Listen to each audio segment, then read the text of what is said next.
Assignment 7 Set A Q.1 Solution. This is the last exercise of the RDBMS part. First we will create tables and then insert records and then we will create packages.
combination.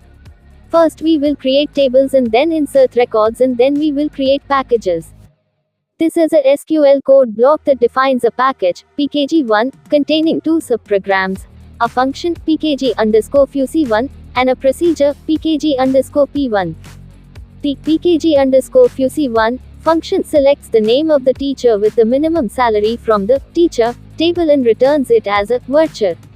The pkg_p1 procedure takes an input parameter, p_code, of type number, and an output parameter, p_sealed of type college%row type, and selects the corresponding row from the college table using the input parameter. The package body is then created to implement the functionality of the subprograms. The pkg_fuc1 function implementation selects the teacher name with the minimum salary and returns it. The pkg_p1 procedure implementation selects the college row with the input code and returns it through the p_sealed output parameter. Finally, the package is executed in a PL SQL block. The pkg_fuc1 function is called to retrieve the name of the teacher with the minimum salary and stored in the tname variable. The pkg_p1 procedure is called with the input parameter, code, and the output parameter, c_rake, to retrieve the college details for the input code. The college details are then printed to the console using the rdbms_output.put_line function.